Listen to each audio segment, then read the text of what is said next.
7 accused का PC remand 7 दिनों के लिए फिर फर्दर मांगा था।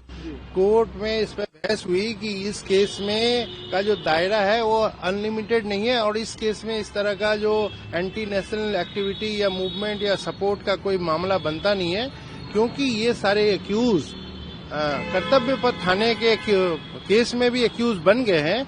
तो इस केस में और उस केस में आइडेंटिकल इन्वेस्टिगेशन नहीं हो सकता। ये डबल जियोपार्डी का केस बनता है कि ये एक ही केस दो केस में एक ही मुकदमे में इन्वेस्टिगेशन होता। कोर्ट ने आज उनके इस रिक्वेस्ट को नहीं माना पुलिस ऑफिशियल्स के और सारे एक्यूज को सिर्फ जेसी के लिए मंडे तक के लिए जेसी में भेजा है। पीसी रिमांड की रिक्वेस्ट उनकी कोर्ट ने नामंजूर कर दी है और अब मंडे के लिए सारे बेल एप्लीकेशन बचे हुए एक्यूज को पार्लियामेंट स्ट्रीट थाने में लगा हुआ है। कोर्ट उसमें 2 बजे मंडे को सुनवाई करेगी। कितने टोटल एक्यूज थे? आज कोर्ट में 8 एक्यूज पेश हुए थे, क्योंकि दूसरे केसेस में भी इनको एक्यूज बना के अरेस्ट कर लिया गया है। तो जिनको बेल मिल भी गई थी उनका बेल बॉन्ड फर्निश नहीं किया है लोगों ने, क्योंकि उनको ऑलरेडी कोई फायदा नहीं होता बेल बॉन्ड फर्निश करने से, वो बाहर नहीं आ पाते क्योंकि दूसरे केस में।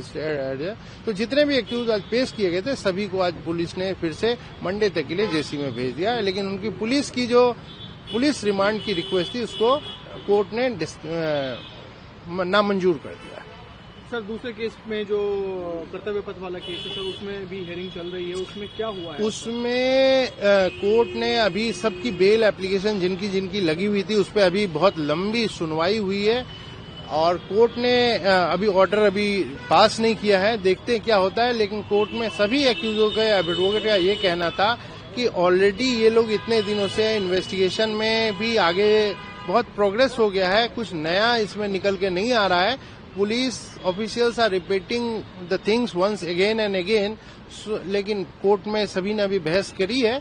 कुछ एक्यूज के, जैसे मेरे एक्यूज का बेल एप्लीकेशन आज ही फाइल हुआ था तो उसको कल मंडे के लिए रख लिया गया है रिप्लाई के अभाव में, तो उस पर सुनवाई होगी। लेकिन बाकी 6-7 एक्यूजों का जो बेल एप्लीकेशन था उस पर सुनवाई हो गई। हम अभी इंतजार करेंगे कि उस पर जज साहब क्या फैसला दें।